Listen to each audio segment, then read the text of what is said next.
से पश्चिम उगाती गरीबी।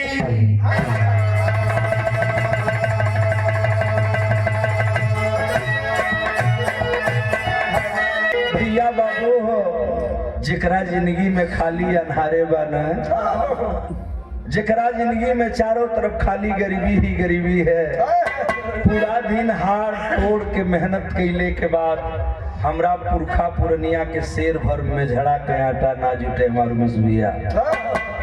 हमार बुढ़िया माई दादी बैठल हैं बिरहा सुनत हैं, हमके होश आवत बा। हमार बाप हमार दादा ताले में दिन भर कोड़िया करे चचा, तो भर पेट अन्न का बात तो दूर रहे, शरीर ढके खातिर पूरा शरीर ढके खातिर गज भर कपड़ा नसीब न हो। आधा धोती में से आधा फाड़ के आधा से आधा ढपल जा, आधा से आधा ढपल जा। इहो दिन हमार समाज कई लोग देख ले बा। मेहनत कैले की बात पेट न भरे। गरीबी वो होती है बाबू कि अगर सूर्य डेली पूरब में उगता है, लेकिन चंदन बाबू के यह लगला कि साला रोज पछुआ उगला, मने सब उल्टा लौकेला। जेके गरीबी घेर ली ना तो के सगरी और अनहार लौकी। बिरहा बड़ा बेजोड़ है बाबू। एक लाइन गजल बा बेटा, कौन सी गजल है?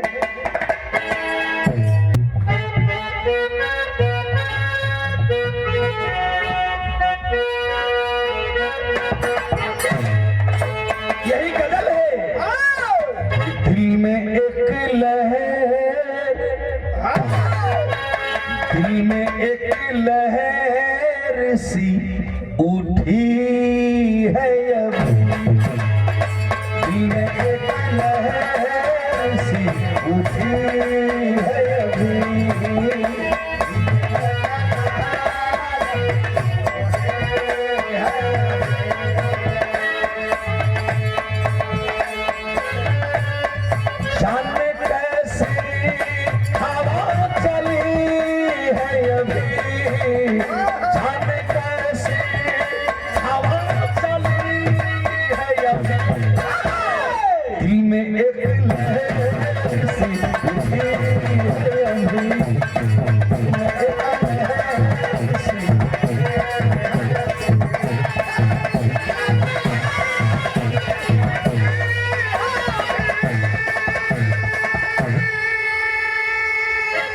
इसे कहानी का शुरुआत हो गई। दिमाग तनिको एने ओने हुई तो बिरहा का कहानी ना समझ में आई। भाव कितना सुंदर है बेटा।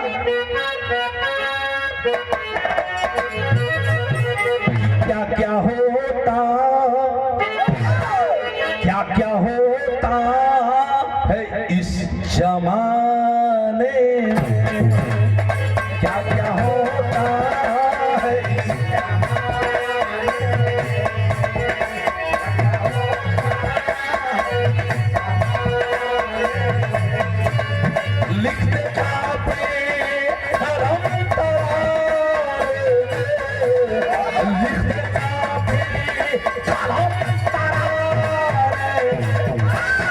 क्या क्या हो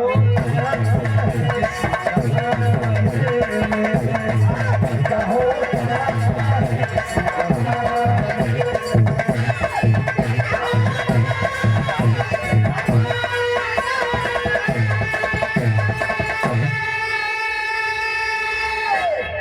यही से कहानी की शुरुआत हो गई मेरे बाबूजी। शहर का संगत लगी। नारे नारे ललरिया नारे लरी नारा, नारे नारे ललरिया नारे लरी नारा।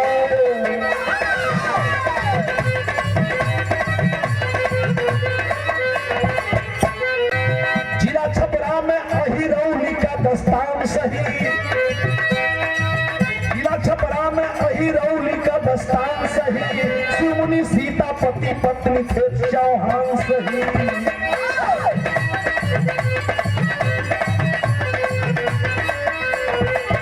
पुत्र संजय जो 8 साल की उमरिया हो, पुत्र संजय जो 8 साल की उमरिया हो। दूसरी रीता सुंदर गोदी में कुमरिया हो।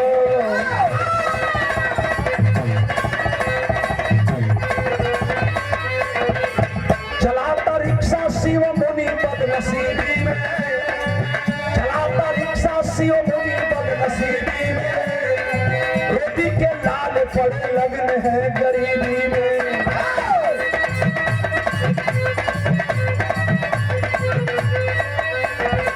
पकड़ ली टीबीसी व मुनि बदहाल हुआ, पकड़ ली टीबीसी व मुनि बदहाल हुआ, सवारी मिलती नहीं पैसे भी कंगाल हुआ।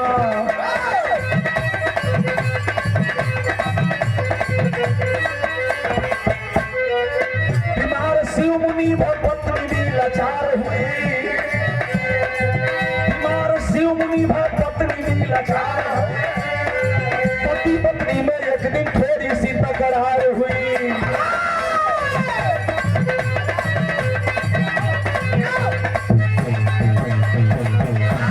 बाबू यही देवरिया सिवान का बॉर्डर, बलिया का बॉर्डर, छपरा जनपद, छपरा रेलवे स्टेशन से 7 किलोमीटर उत्तर अहिरौली गांव, अहिरौली गांव के रहने वाले शिव मुनि चौहान, उनकी पत्नी का नाम रहल सीता।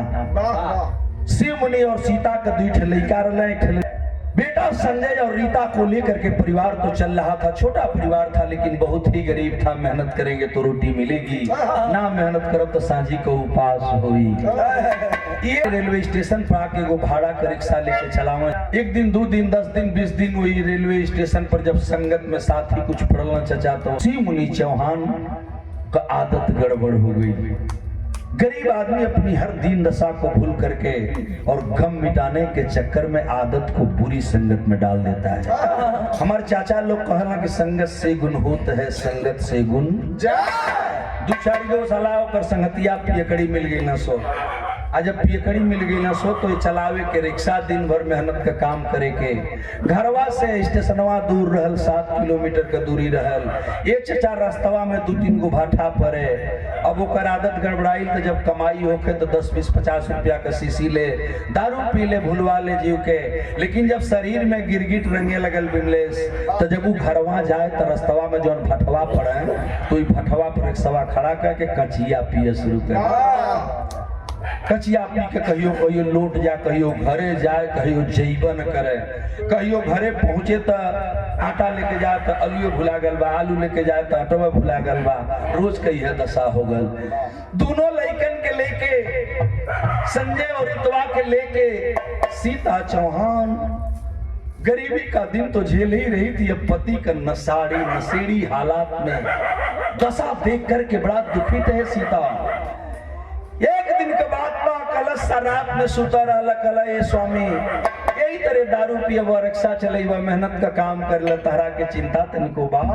लड़का सयान हो तो पढ़ावे के बाद लिखावे के बाद फीस लगी, पैसा ड्रेस लगी, आई कहाँ से? दिल में दिमाग में बात दौड़े लगल।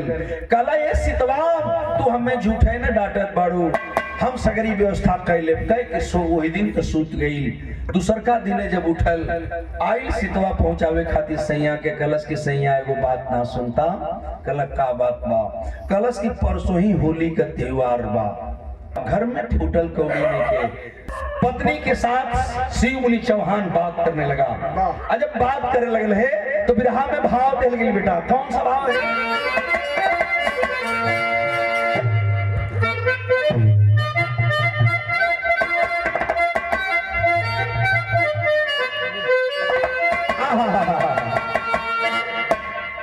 कहे सीता परसों सैया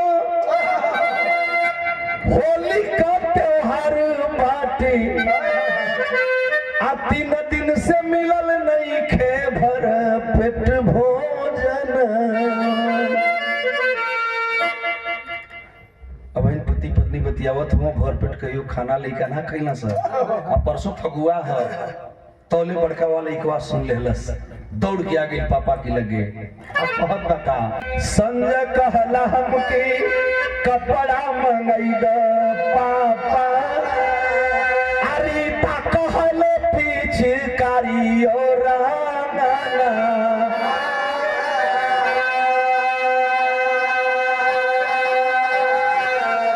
संजैया कलश किए पापा फगुआ पर हमरा के कपड़ा ले बना आ तोले बगलिया में रितवा लेकिया खड़ी रहल कहल कि पापा हमके लंग पितकाली ले बना हमके लंग पितकाली ले बना छोट लड़की रहल तुतला है बोलत बा कि हमके रंग पिचकारी चाहिए। एक तरफ रितवा एक तरफ संजय दूसरे तरफ सीता खड़ी है। शिव मुनि चौहान हाथ जोड़ लेलस कलश सीता लेके लेकन के जाओ फगुआ परसों न बारे पगली तो झूठे न हमके डांटत ही रहे हम सगरी व्यवस्था कई दे। शिव मुनि एक बात कहलन हो आ जानत ही का कहलन कि कहे शिव मुनि बिहाने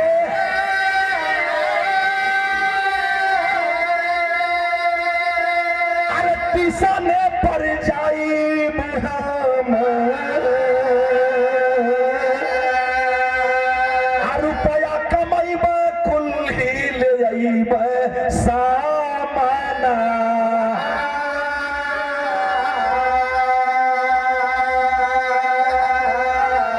संजय के कपड़ा पिचकारी रंग के अरे खेली हंस होली बनी पुआ पकवान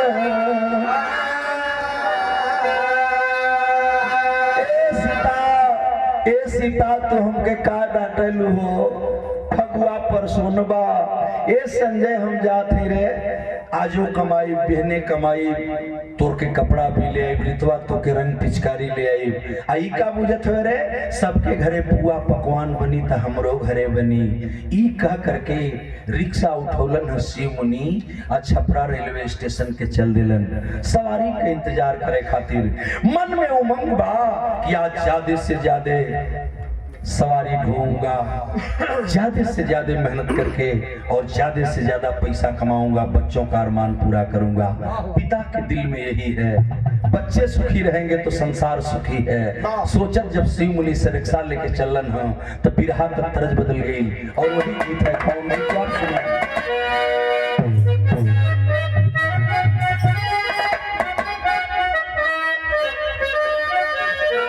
कि बोली मोखी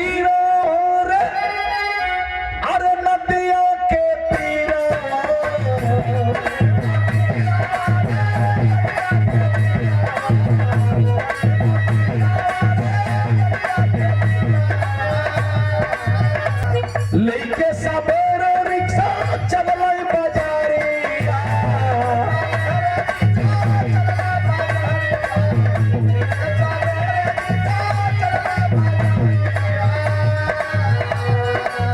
लेके सबेरे रिक्शा चलवाई बाजारिया मोरे मितावा न हो कैसे मनई बा सवार मोरे मितावा न हो कैसे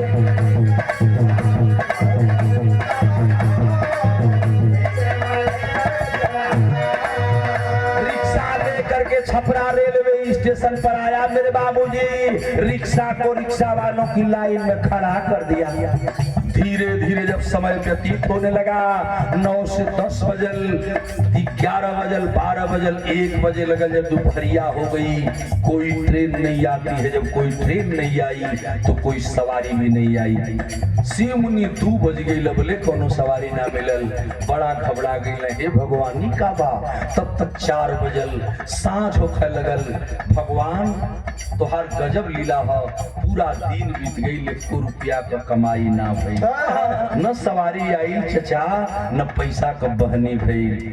शाम हो गई सीता कहत रहुए कि घर में राशन नहीं खे तरकारी मिर्चा नबा स्वामी आज लेते आया परसा फगुआ भाव कर व्यवस्था बाद में कही जाई। आज कुछ कमाई न भेल भगवान का लेके हम घरे जाई। ये चचा जब रात नियर आई तो झंखा लगल आदमी जो ही शाम का 8 बजल तो झंखा लगल कि धीरे धीरे दिन बीतल रात नियर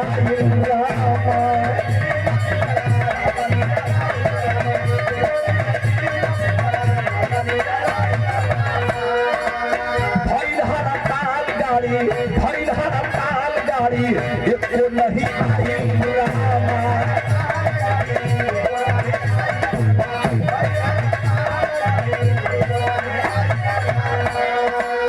भैली कमाई नहीं छवलसिया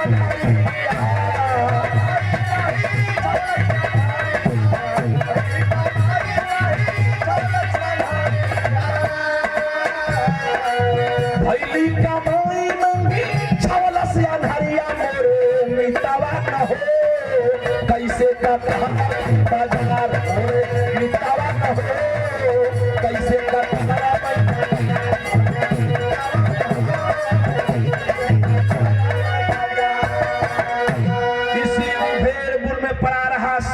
चौहान। जब रात को 10 बज गए मेरे बाबू, सारे रिक्शा वाले रिक्शा खड़ा करके अपने अपने घर चले गए। शिव मुनि चौहान सोचलन कि हम कौन मुंह लेके घरे जाए, घर में राशन नहीं के, रोटी नहीं के, पिसान नहीं के, आटा नहीं के, दाल नहीं के, चाउर नहीं के। रिक्शा के खड़ा कैले नहीं चचा, गैले ने वो किराना के दुकान रहल, जहां से रोज राशन ले वही दुकान पर गैलन हो। आ जाके दुकानदार शटर गिरा के केवाड़ी बंद करे जात रहलन, वही जब शिव मुनि हाथ जोड़ के खड़ा हो गैलन, कलन भैया दुकनिया बाद में बंद करिया, तनी हमके 2 किलो चाउर दे देता, 2 किलो आटा दे दे, आज पैसा नहीं खी कमैले बिहने आई तक कमा के दे। वो दुकानदार डटल से चचा भाग डेली आवेले तो खाली उधारे ले जाले, पहले को उधार देले नहीं खे, हम तोरा के ना दे, त्योहार बा त्योहारे में हम उधार ना दे। वो डांट के रिक्शा वाला को दुकानदार भगा दिया और अपनी दुकान को बंद कर दिया। ये चचा वही जैसे शिव मुनि वापस भइला छपरा रेलवे स्टेशन पर। अब यही जाकर बात आप लोग यही छोड़ दें।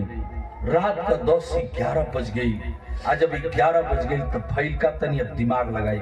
शिव मुनि अइलन छपरा रेलवे स्टेशन पर, रात का 11 बजत रहे। स्टेशन में पर आके प्लेटफार्म पर एगो गमछी बिछौलस, सोचे लगल कि काम लेके घरे जाई, वही जब सुत गई। यहाँ का बात आप यहाँ छोड़ दें। ओ नहीं, जब 11 बजल न चचा तो चूल्ही में आगी ना बराइल हो, न रोटी बनल, न चाउर बनल, न दाल बनल। सीतवा दोनों लड़किन के लेके झंखे लगल, अपन दोनों बच्चन के लेके झंखत बे सीता। भगवान का हो गई, हमार स्वामी रोज समय से आ जात रहलन, आ जाइबो न कैलन। परसों फगुआ बा, लड़कन का जिद दूसर बा, आ घर में आटा चाउर है ये नहीं खे। सीता जो होत रही दोनों लड़का लगे आ गए सा, माई की लगे बैठ के दोनों लड़का आंख में आंसू लेके पूछे लगन, माई तू रोवत हो? बाबूजी ना आइला? ये माई पापा ना आइला, काहे ना आइला? तो देखल लइकवा अपनी माई से पूछत तानो सो, बतियावत तानो सो, बिरहा के गीत चेंज होत बा बेटा।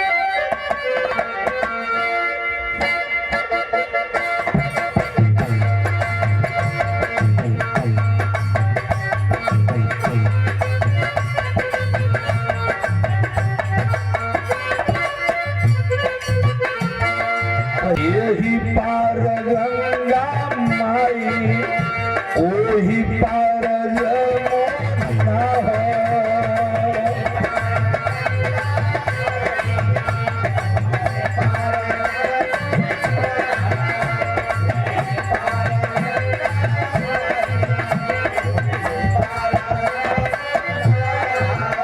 बिचारा में मलहा मोरा रजऊ, जरावा डलू वही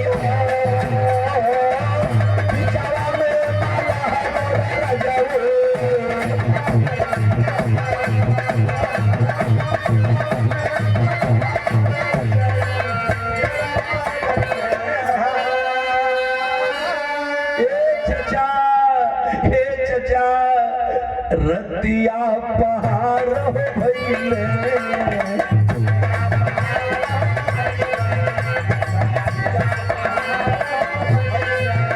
जोहत भी नुसार भइले।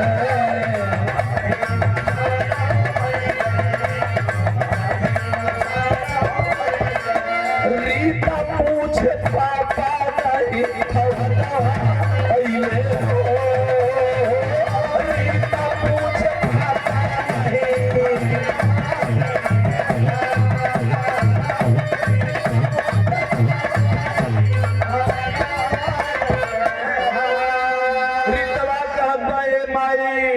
माई हमार पापा ना आइलन। माई का बात बा? रोज तो पापा आ जात रहलन, पूरा रात सीता रीता और संजय जोहत हूँ कि अब यहाँ माई मनावत बा कि चुप रह पगली, अब यहाँ कल ना माई तू बहाना करत हो।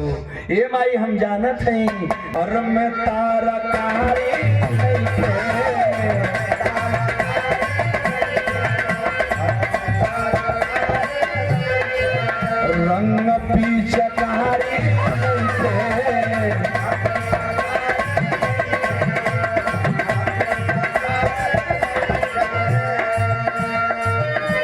संज पूछे पाता नहीं भवनवा अइले संज पूछे पाता नहीं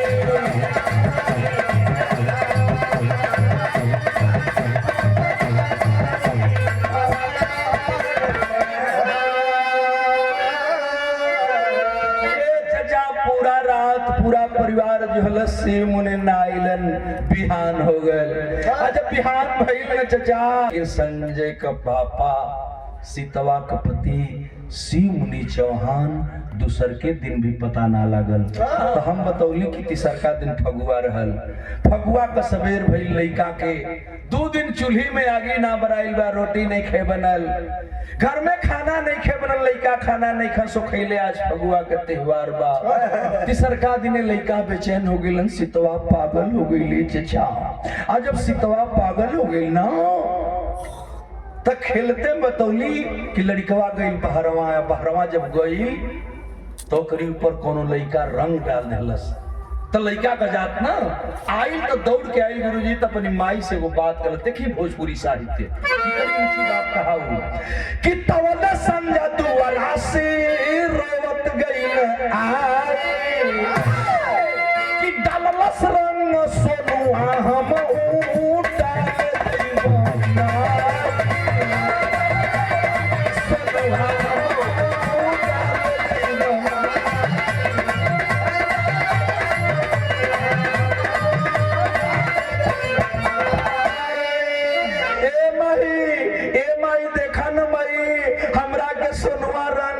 से मई तनी हमरो के दू पुड़िया रंग दना हम हो जाई बा सोनुआ के पर डालब।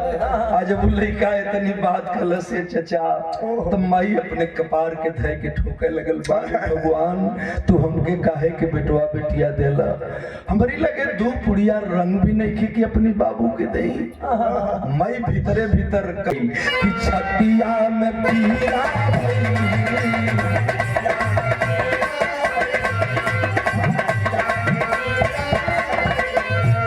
दिया कहीं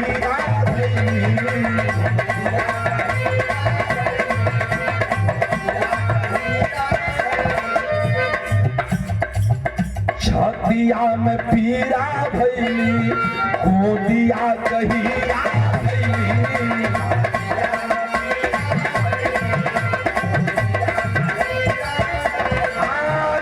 दिया के धार जैसे नया भैया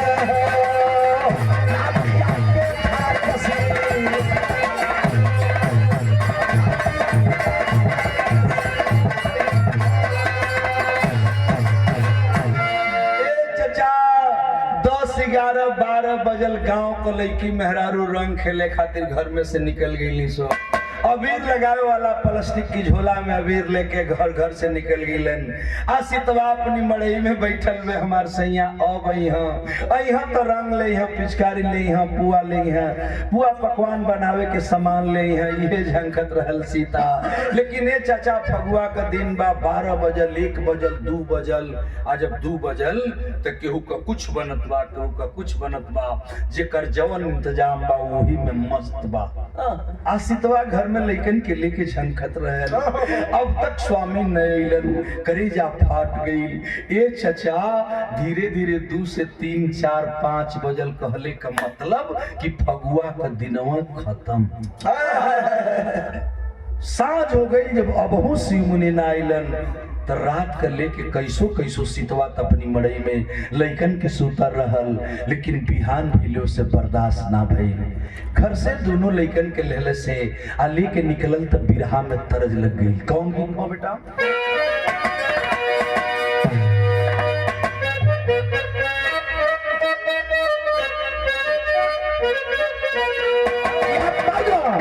कि कोई कहा तारी या सासु दहिया रे जमावली आइले न सजनावा रोई के दिनवा बितावली आइले न सजनावा रोई के दिनवा बितावली। कुटिया से निकली है बहरवा सीता हो संचरिता के लिया से निकली है सीता हो संचरिता।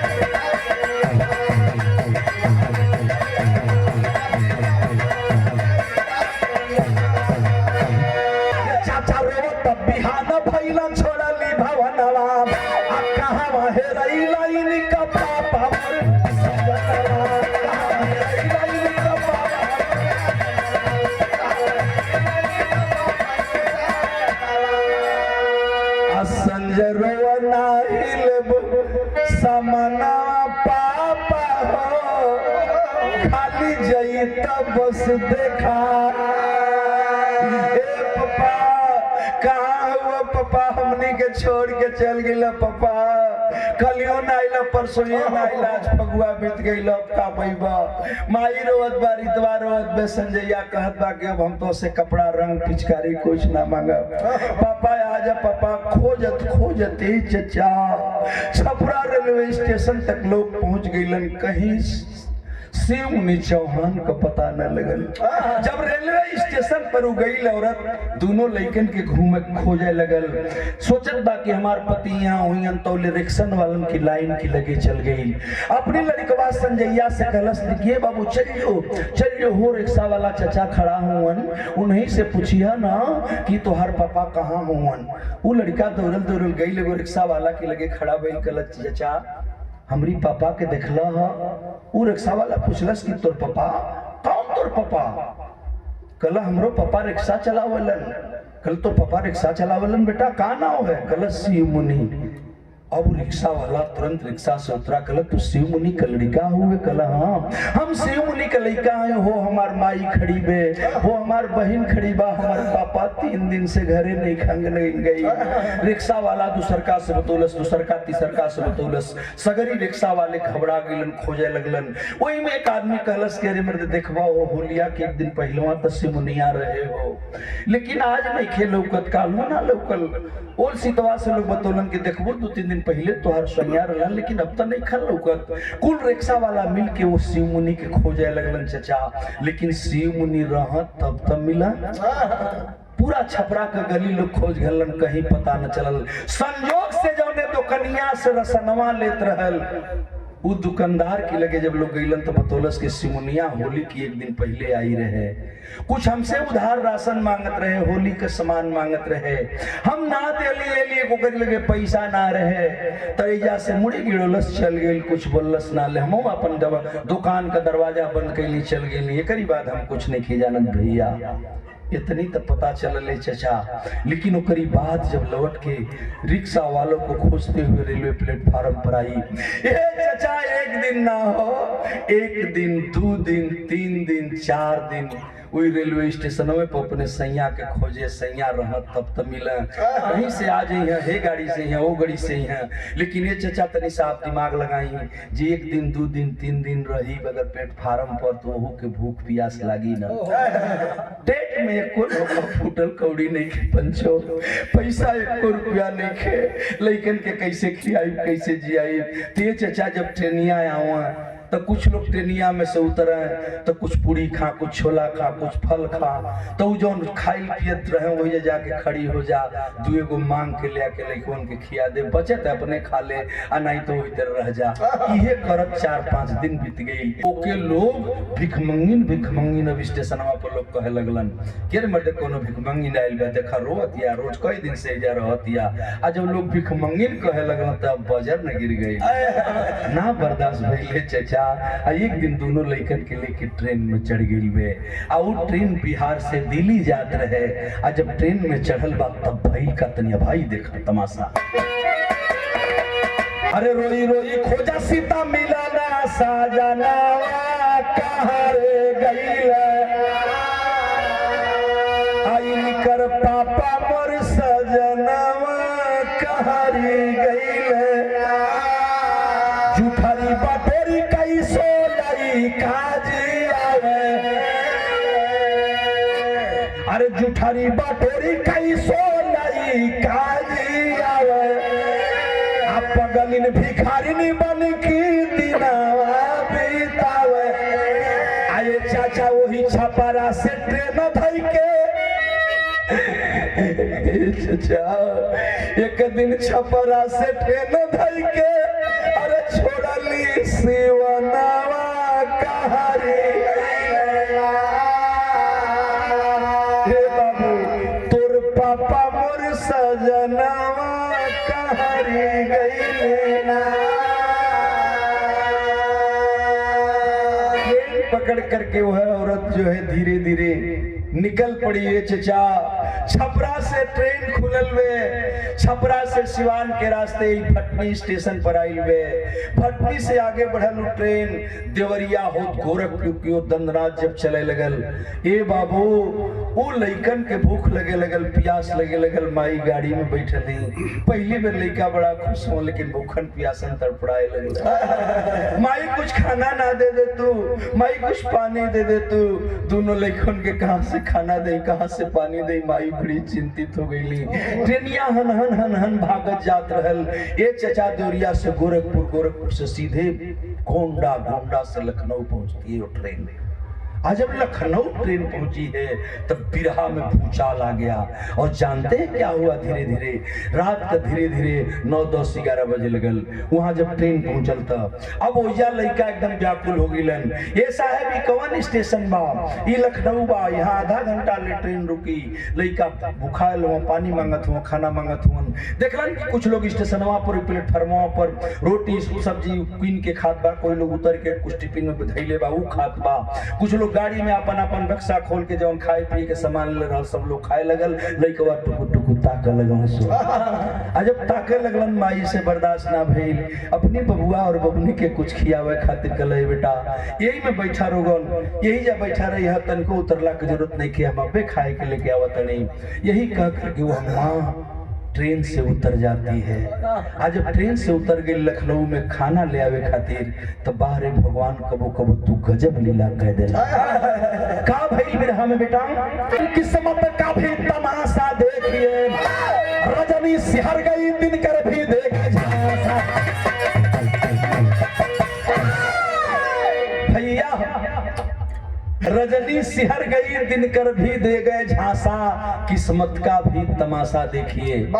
बज्जर परल, अब बज्जर कैसे परल? गीत का भाव बदल गया।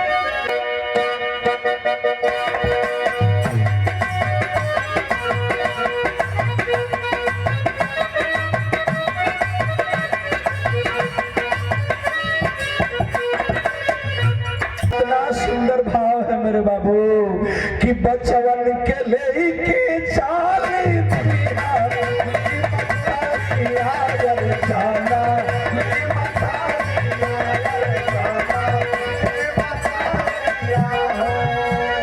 नवा पहोई की सवार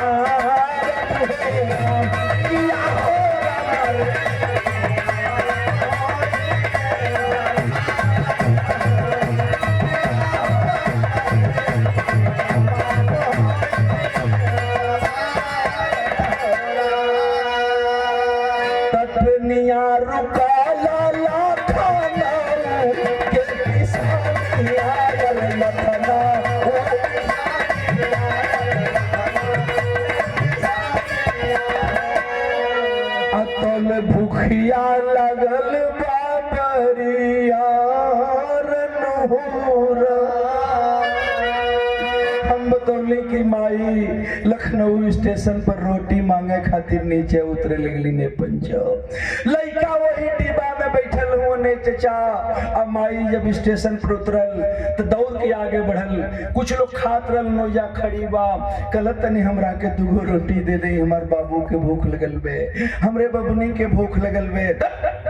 भाग गया सब पागल है कारे, जो भाग भाग आगे बढ़ियो, आगे बढ़ियो। अक्सर लोग देखले हैं आप लोग स्टेशनवा पर चचा मांगे खाए वालों के लोग डांट देलन, ओहो के डांट के लोग भगावे लगलन। सितवा भाग के आगे बढ़ल गई, 2-4 डिब्बा आगे चल गई। लोगन से कुछ मांगत बा, ट्रेनवा तो निकले बाद जइबे करी। कुछ मंगता के चक्कर में कुछ और आगे बढ़ गई।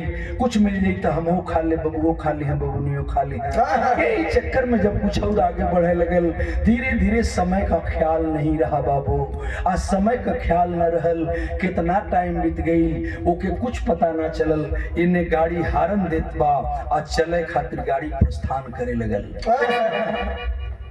बज्जर गिर गए चचा। उन औरत रोटी मांगते मांगते आगे बढ़ गई।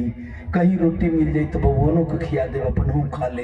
इहे माई सोचत रहल। आ तौले ट्रेनिया हारन दिलस, बढ़ गई। लइका वही में से ताकत हूँ, माई कहाँ गई? माई ना आई, माई ना आई, माई ना आई।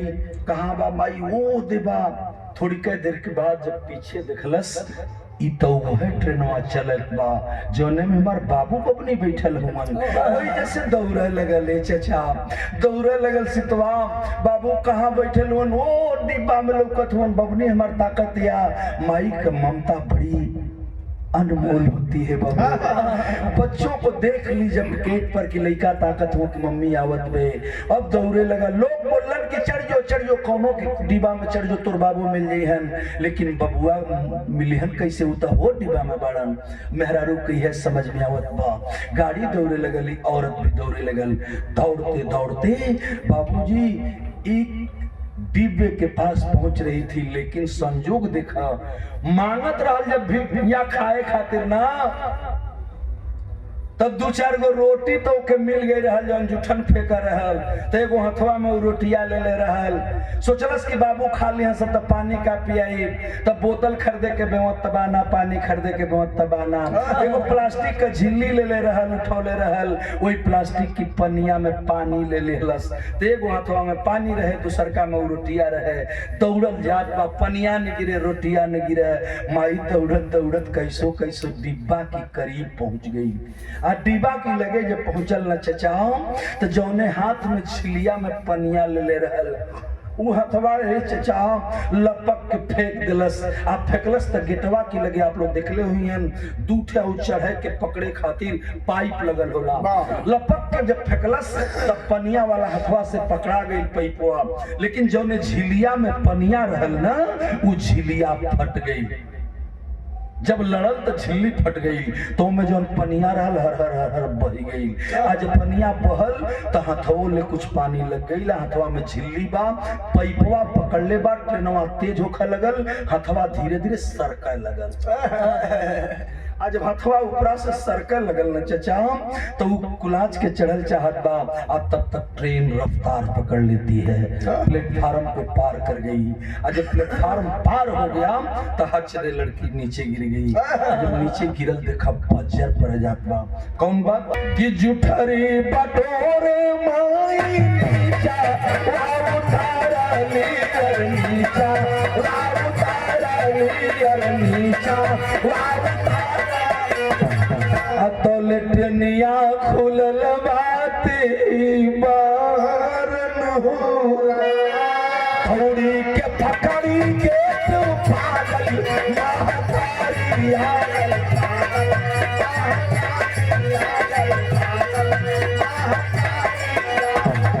चाचा गिरल प्लेटफार्म मजा।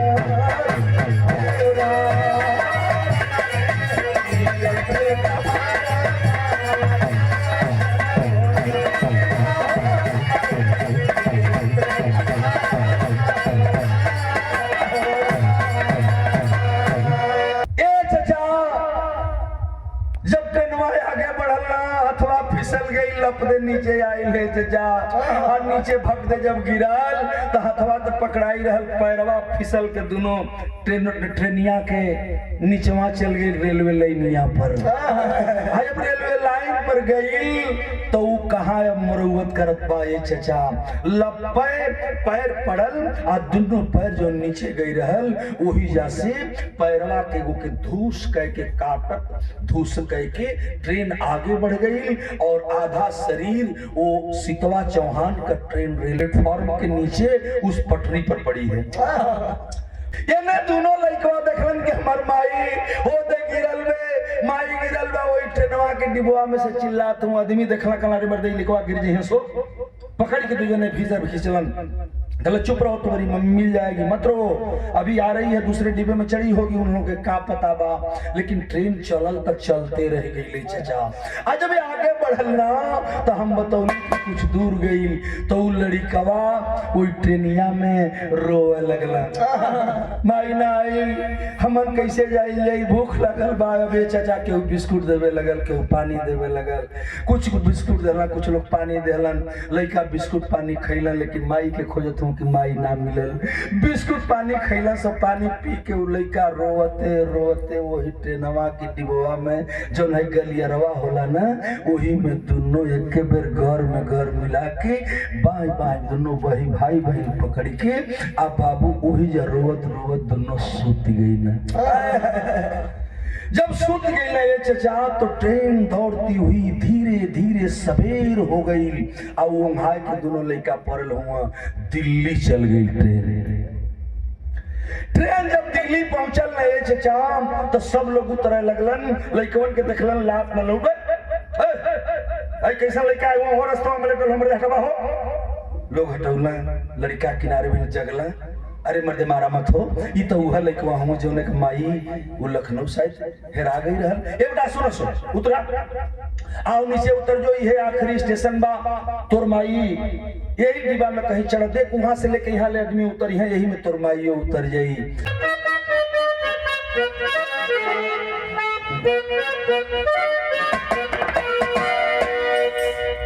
तूने जब रचा भगवान तूने जब रचा भगवान खिलौना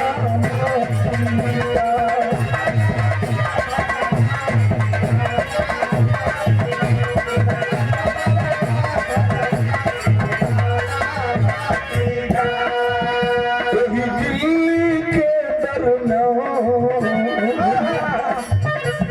ट्रेन जब लखनऊ से भाग कर दिल्ली स्टेशन रुकती है तो भाव लिखना पड़ा वही दिल्ली के दरमियान ट्रेन जब आई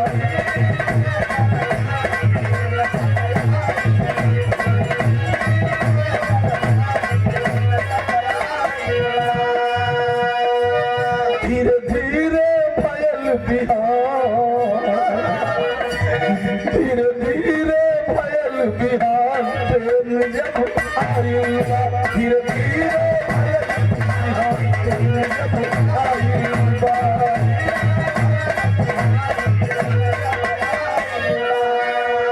बहिनी के बिठा के भाई हो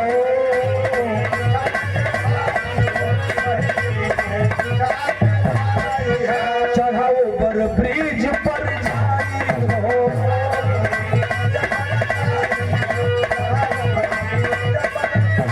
व्याकुल में ना परेशान व्याकुल में ना परेशान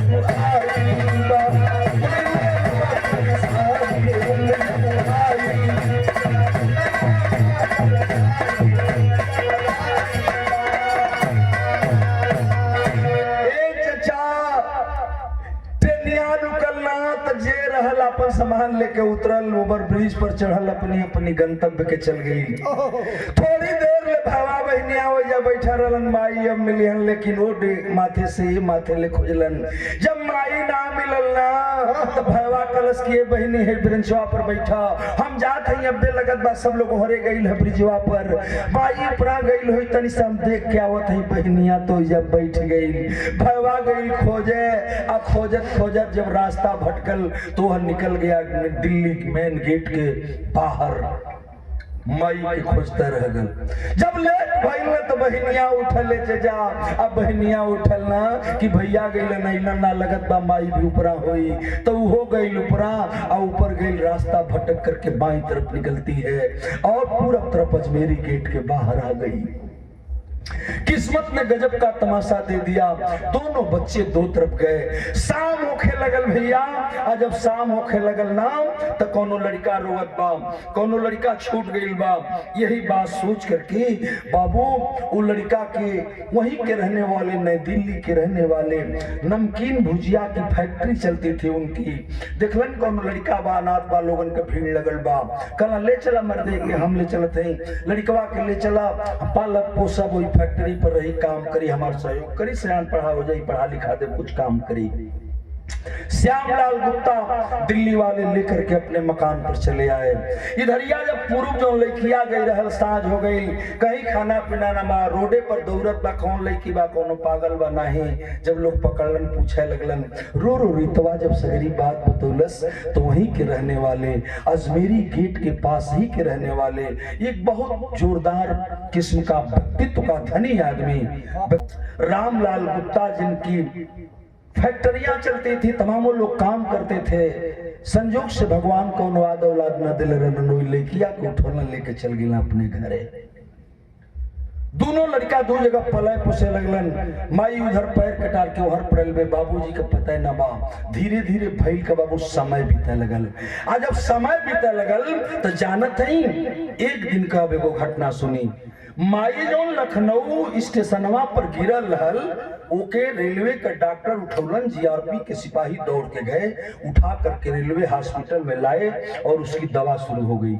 जब दवा शुरू भई तब पैरवा तो एकदम दुसान गई रहल।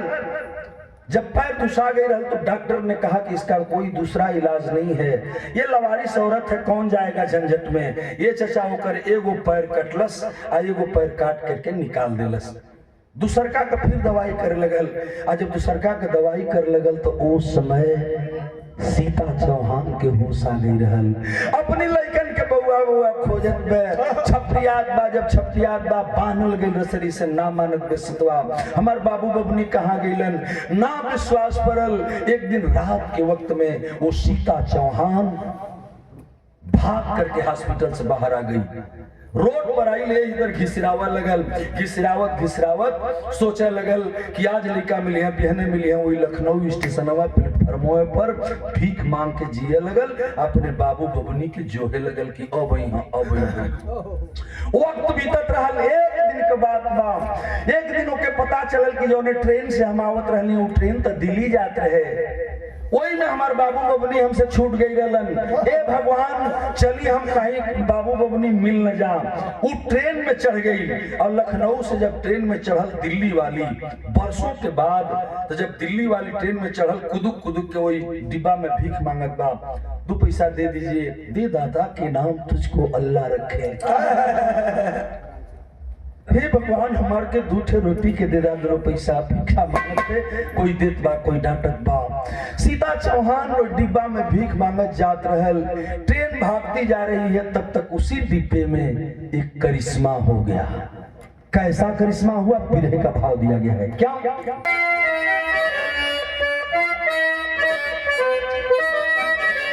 कि वेलवा वाले, अरे वेलवा वाले कैला खूब दवाई बुढ़िया माई,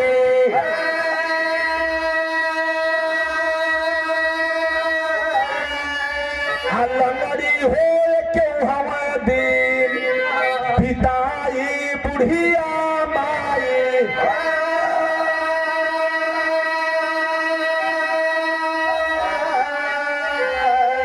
रोई रोई भिखिया मांगे एक दिन ट्रेन में चढ़ाली जाई।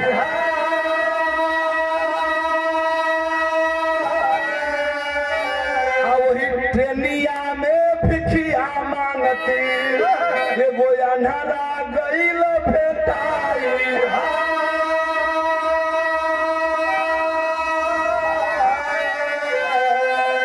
संजय के, अरे संजय का पापा कहीं के चिल्लाई बुढ़िया माई।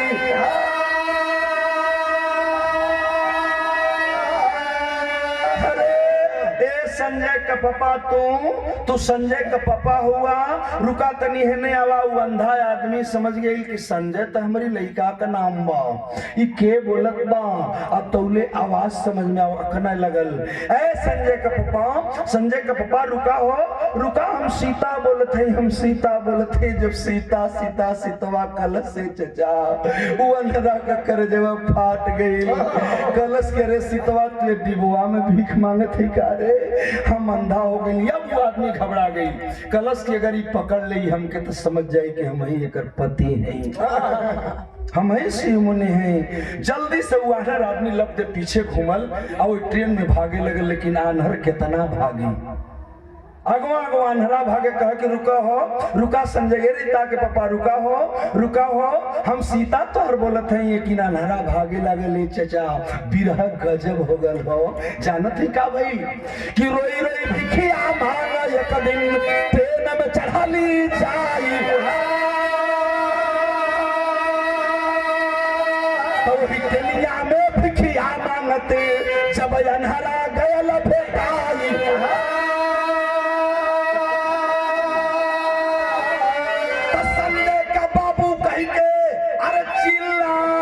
बुढ़िया माई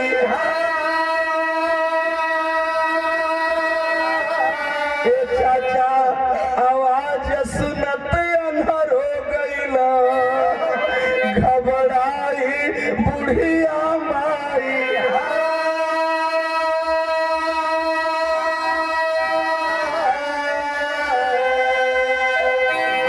पागल हो गई ले चचा, दौड़ के भाग के गेट की लगे आ गई। सोचला सनरा के हम लवट के लप दे उतर के भाग जाई, कहीं बुढ़िया पकड़ने ले हमके। ए चचा पीछे पीछे वो लंगड़ी बा चिल्लात बा कि हम सीता हैं, आ शिव मुनि चौहान अंधा है। आंख की रोशनी चली गई थी, आनर हो गई, समझ गई कि हमार औरत यही में बा, लगत बा कहीं जात बा, हमके पकड़ ले छीन जाई।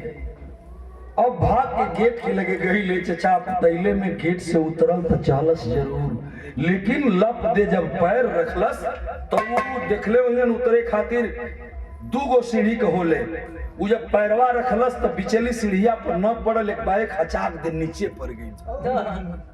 आज जब नीचे प्लेटफार्म पर पड़ल तो फौर मुहे माटी ले लस, लप दे गिर गई।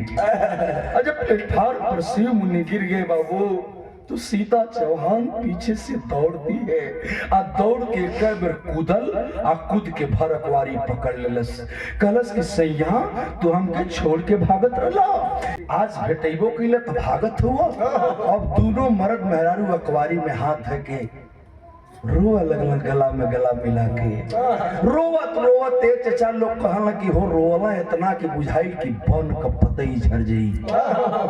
देखा वालन के भीड़ लग गई कि कैसन आदमी हुन इतना रोवत हुन। जब शांत भइलन, आ जब शांत भइलन ना तो सीतवा अपनी स्वामी से पूछे लगल, आ जानत है का पूछलस, बिरहा में गजब हो गल मेरे बाबूजी, तनी से यही जग गौर करब। उ सीतवा शांत भइल तो सवाल कर दिलस, क्या सवाल के लिए सुनाबो?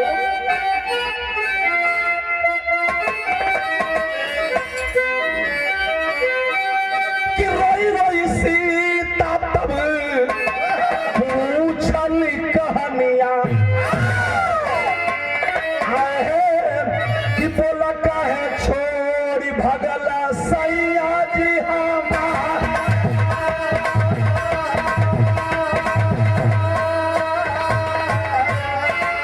बोला काहे छोड़ी भगला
जब दोनों मिल गए, लंगड़ी और अनहरा इतना रोलन हो कि जब खिसा में लोग कहलन कि बौन का पतई झड़ गई।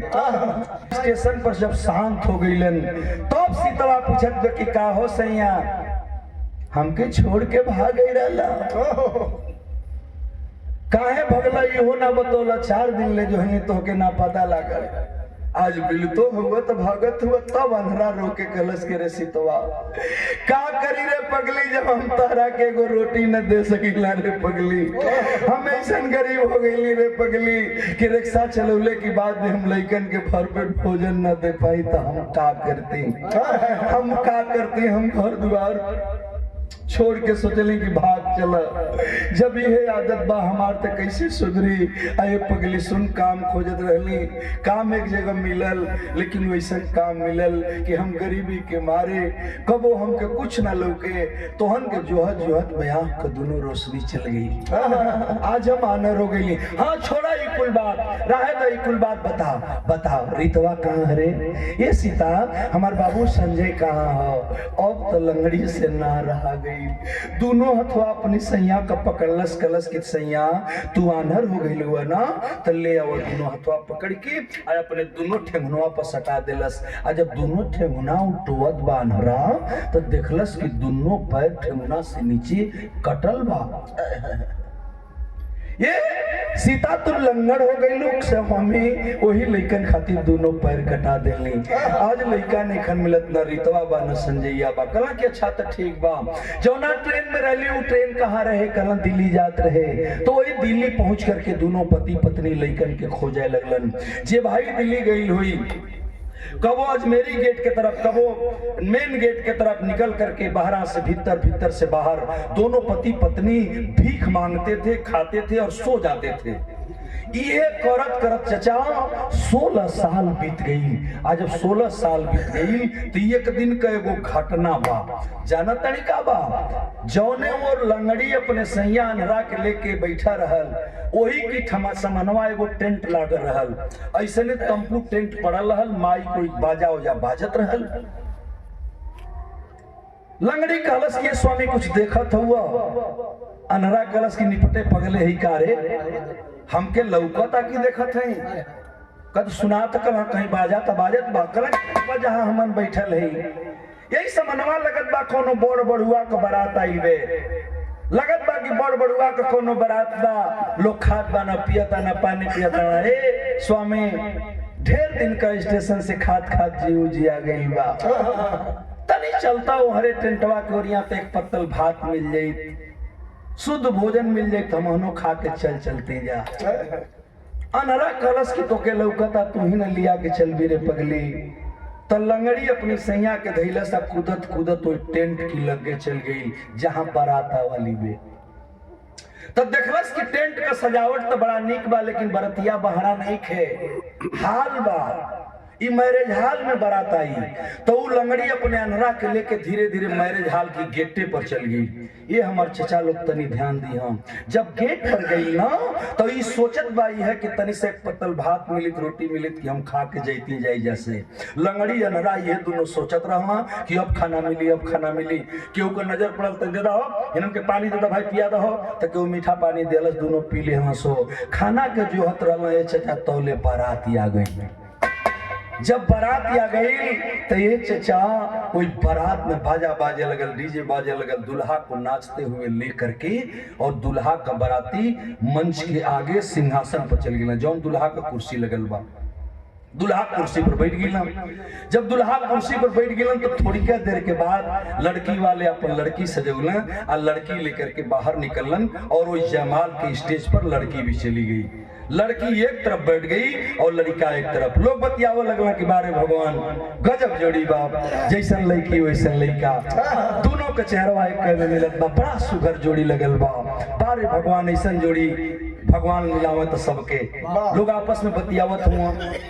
आ तौले दूगो आदमी अइला जहां लंगड़ी और अनहरा बैठा रहना, वही जा सिगरेट धरौना आ सिगरेट पिए लगला। कहला का हो पारस भाई, देखत हुआ बराबर ना आदमी होखत ऐसन, ये दोनों आपस में बतियावे लगल। लंगड़ी अनहरा बगलिया में बैठा रहना।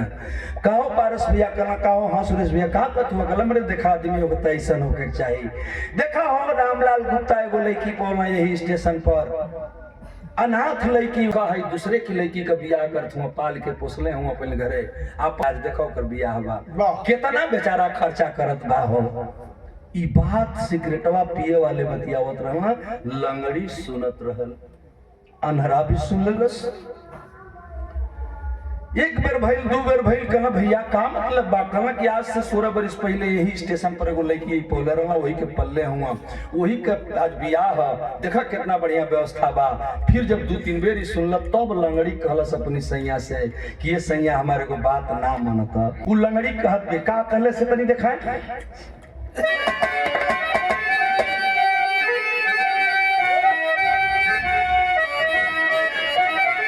कि लंगड़ी कहले सैया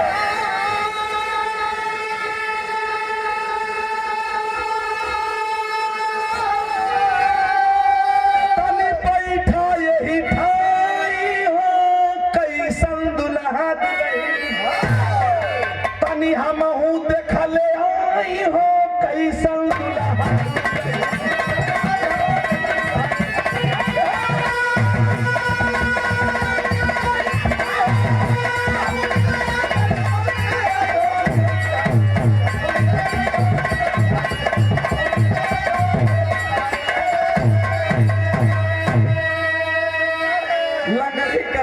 सैया तनी से यही जब तू रुका, हम अबे खैले का व्यवस्था करत है। लेकिन बारात आ गई बा, सब लोग दुल्हा देखत बा, दुल्हनियो निक बा, दुल्हो निक बा, तू तनी से जब बैठा, हम अबे आवत है त खाई जाई। लेकिन तनी से हमार मन करता दुल्हा देखे के। देहाती में बियाह होके तो बड़ा दुल्हा देखली, शहरी का दुल्हा नहीं देखले। तनी हम हो जाई त अनहरा कहलस कि जो तो के लौकत बा त जो देख के इती का है ना। तो ये चाचा बारात नाचत है, महफिल नौ बल की हाल की बारात थी, रास्ता था, वही में कुदकत लंगड़ी आगे चल गई। कुछ लोग हटवा हो, आई कहां से आई, भगा भाग भाग भाग। वो लंगड़ी के लोग भगावे लगना, तौले वो लंगड़ी का है कि माने चल गए दुल्हा की मंचे की लग गए। फिर लोग डांटे लगे, हटवा ये लड़की के, कैसे ना आ गई भिखारी ने, हंस कहां से आई, डाल ले जाओ, खाना वाना दे दा। अब जब सब के ताके लगल त लंगड़ी की ओर दुल्हवा ताके लगल, दुल्हवा की ओर उ लंगड़ी ताके लगल। जब दुल्हा वो लंगड़ी के ताकत बा और लंगड़ी दुल्हा की ओर ताके लगल तो लोग डांटत रहला, अभी भगले के चक्कर में बा लंगड़ी। देखत बा सूरत, लड़का का तो बड़ा आशीर्वाद देत बा, भगवान गजब जोड़ी है भगवान, जुग जुग जिया बेटा, जुग जुग जिया। मैं भोजपुरी में बरबरात बा, हमन के भाषा में बरबरात बा, जुग जुग जिया। जानत हुआ का वही दुल्हवा खातिर वो बात कहत बा लंगड़ी, ये लोग भगावत हो, वही में लंगड़ी बरबरात है। का बरबरात है कि दुल्हा देखती निकलल मुहवा से बतिया कि जुग जुग जिया बेटा, संजय जैसन बा सूरती।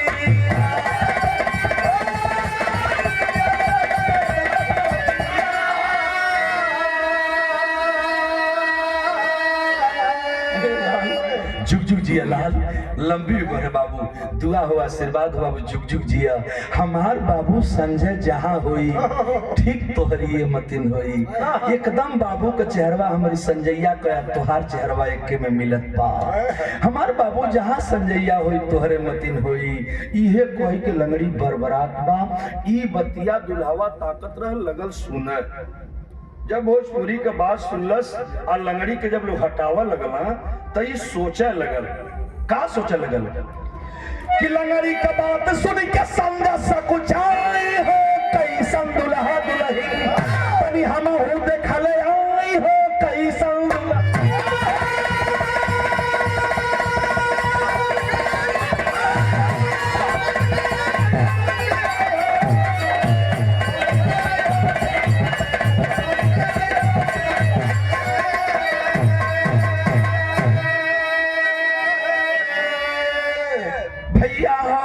अब ना रह गई लंगड़ी से तो कहत बा जुग जुग जिया बेटा, जुग जुग जिया। एकदम संजय जहाँ हुई तैसा एकदम तोहरे मतिन हुई।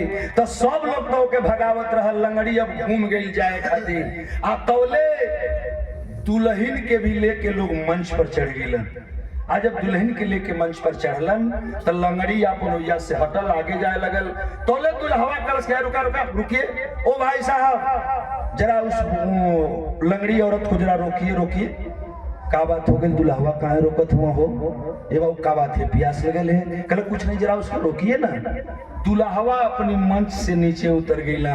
आज जब दुल्हा नीचे उतरल गई करीब तो एक टक टुक टुक ताकत है, मुंह में से एक शब्द निकला, माँ कौन तेरा बेटा संजय रे? तू किस संजय की बात कर रही है? कहाँ की रहने वाली है तू? अब वो गरीब आदमी हो जी, आ गई औरत कहती जा बाबू जा, ये बाबू रुआ जाई, हम रुआ के कुछ ना कर ली, हम तारा के कुछ ना कर ली बाबू, तू जा जा बाबू जा, हमसे गलती हो गई तो क्षमा कर दिए बाबू, हमरो लड़का तोहरे मतिन संजय नाव कर है, तो के देखली है तो हमारी बाबू को होश पड़ गई। और तो दुल्हा की ड्रेस में लड़का कांपे लगल, कहल कि माई बैठ गई लोइया, तोहार बेटा संजय रहे, कहाँ घर बा तोहार? तब बतौल बेटा तो से का मतलब बा, हमार घर छपरा बा, हिरौली में हमार घर पड़ेला हिरौली। जब छपरा हिरौली सुनल से अब एक टक टक टक ताकत बा। संजैया कलम माई तू संजय के खोजत हो? इतने कही के दुल्हवा भर अखबारी धई के वही मतरिया के रोवे लगल। बतिया जुटला, कहला भगवान का हो गई? दुल्हा बाबू छोड़ा छोड़ा छोड़ा, का बात बा? कल हमके मत छोड़ावा लोगन हो, बहुत दिन ले हम माई से दूर रहली ने साहेब, ये हमार माई बा, ये हमार माई बा, हमके माई से दूर मत करा लो। जब दुल्हा ना छोड़त बा तो लोगन के दिमाग में बैठे लगल, दुल्हा का बाप आ गईलन। जब बात खुले लगल तो दुल्हा का बाप कहला कि आज से 16 साल पहले के हम नई दिल्ली गेट पर प्लेटफार्म पर रोत तोले रहली, ये लड़का से न पूछली तो बतौलस कि हमार नाम संजय है, हमार घर छपरा बा हिरौली बा, हमारी माई के नाम सीता बा, हमारे बाबू का नाम शिव मुनि बा, तुहार का नाम है? हे लंगड़ो बतौलस कि हमार नाम सीता है। कलई सीतवा है? तो जे लड़कवा के पल्ले रहल रामलाल भुजिया वाले सेठ जी, वो आंख में आंसू भराया और बारात का मालिक बन के खड़ा है, बेटे की शादी करने आया है। लेकिन जब ये लोग सुनलन बरतिहा कि नहीं, इतना 16 बरिस पहले यही स्टेशनवा पर लड़किया के पोले रहलन, लड़कवा के पोले रहलन, वही के बियाह करे आइल हुवन। बाबूजी बज्जर गिर गई। अब दिमाग में बात खुल गई और लंगड़ी और लड़का गले मिलाकर खूब रोते रहे। अनहरा जहाँ बैठे रहल चचा एक पत्तल भात जोहत रहल खाए खातिर ना, ऊ जब सुनलस कि सब बाजा उजा बंद हो गई, केहू रोवत बा, इता हमार सीतवा रोवत बा, त अनहरा उजा बैठले रोवे लागल। का बात है या? तौले 2 आदमी अइलन और आके कहलन कि यार संजय, जब मैं तुमको पाया था तो आज के दिने अभी बात धीरे धीरे चर्चा का विषय बन गई, फलाना दिने लड़का मिल रहल, तब पूछत बा महतरिया और उन्हें दुल्हन के लोग मंच पर चढ़ावत रहला। तो जानत हो लंगड़ी का पूछलस अपनी लड़कवा से, ये बाबू दुल्हा देखते निकलल मुहावा से बतिया कि कहां बाटे रीतावा, तनी बता दे बेटा बतिया।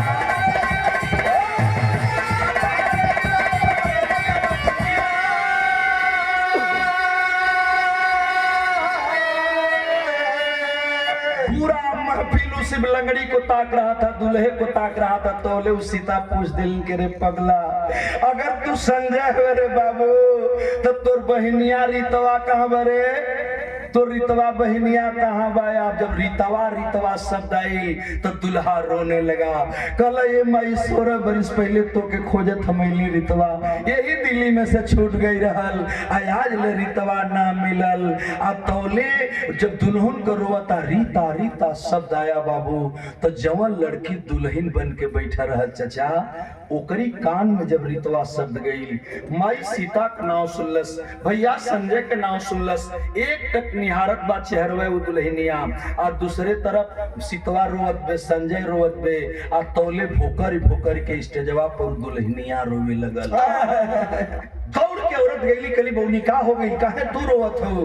तब वो लड़की रीतवा कहलस कि अरे सरकार का अब हम बताई, बज्जर गिर गई और वो रीतवा दुल्हन जो मंच पर बैठा रहल, वो आंस पोछ के रोवत बा और एक बात कहत बा। जानत हुआ का कहत बा?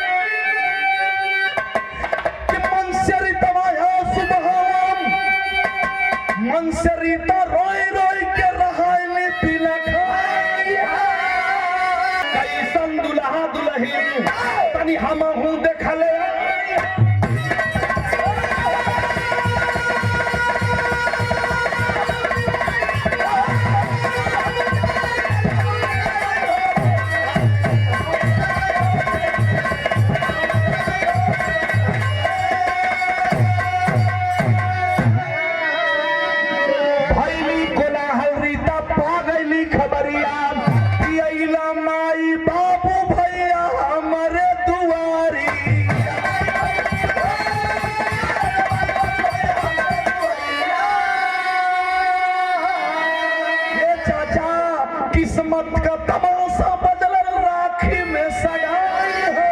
चचा रितवा खबर पा गई। इसीलिए मैंने लिखा शीर्षक में इस लाइन को कि किस्मत का तमाशा बदल अरे राखी में सगाई हो कैसन दुल्हा दुल्ही तनी हमहू देखले आई हो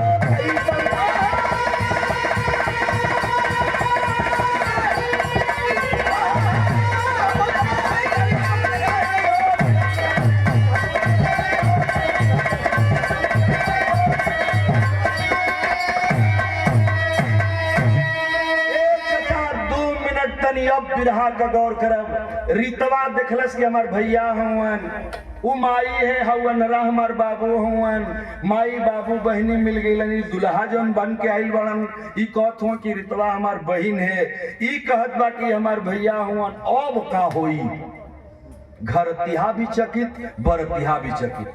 दुल्हा कहत बा कि हमार बहन बा उ कहत बा कि हमार भाई बा हवन हरी अनरा एकर बाप है लंगड़ी ओकर माई है। और जब हो गई ले बाबू आ तब तक पूरा सन्नाटा छा गया। उस मैरिज हॉल में जब सन्नाटा छा गया बाबू केहू केहू से बोलत ना रहले चाचा एकदम सन्नाटा बा सब लोग शांत हुआ। 3 4 5 मिनट बीत गई तो एक लड़का आगे आ गया बीच में आई काहे रोते हैं सबे गैल रामलाल सेठ की लगे कल चचा आई रहा बिटिया के ब्याह करे खातिर तुहार बेटी दुल्हा को बहन निकल गई। श्यामलाल चचा के यहाँ भुजिया वाले के यहाँ गया कहा कि बेटा पिताजी तू पतोही लेवे आई रहा जौन पतोही से तुहार नाता जुड़े के रहा तुहार पतोही बने के रहे वो दुल्हवे के भाई निकल गई। गैल रितवा के लगे भाई संजैया के लगे कलाकार संजय तो के तोर माई मिल गई ए रितवा तो के बाबू मिल गए माई मिल गई लेकिन हमारी ये चाचा के का मिलल हमारी वो चाचा के का मिलल जे तोर के दुनहुन के पल्लेस पोसलस कब तब तक उनका रिश्ता टूट देबा सोना। लोग कुछ ना बुझत बा का हुई। वो रमेश गुप्ता नाम का लड़का पढ़ा लिखा नौजवान आगे आया और कहा कि भैया संजय जरा उठ जा रे पगला हथवा दैलस एक संजय का आ एक और अपने वो रितवा का हाथ दैलस आ कहलस संजय के पगला ये रिश्ता है और आज की महफिल बेकार हो जाएगी।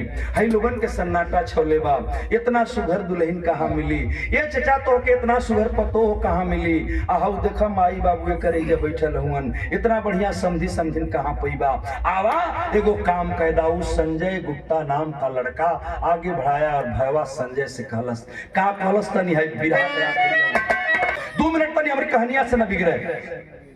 रमेश कहलन के भैया वो काम ना करते का कलसु कि बोला है रमेश ये चाचा बोला है रमेश अपन हथवा बढ़ाई कि बनी के रिश्तेदार कैदा बहिनी का सगा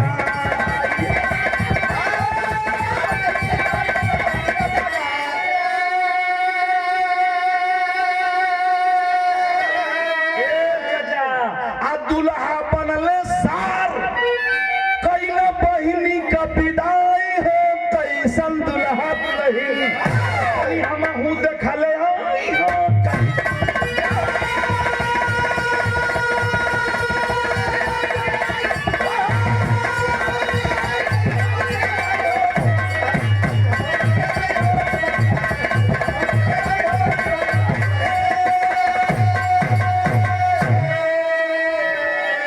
दिल मोहम्मद राम सेवक सिंह, यह किस्मत का खेला। कभी गया लाल जगलू यादव जगधारी का मेला। अरे किस्मत का भी तमाशा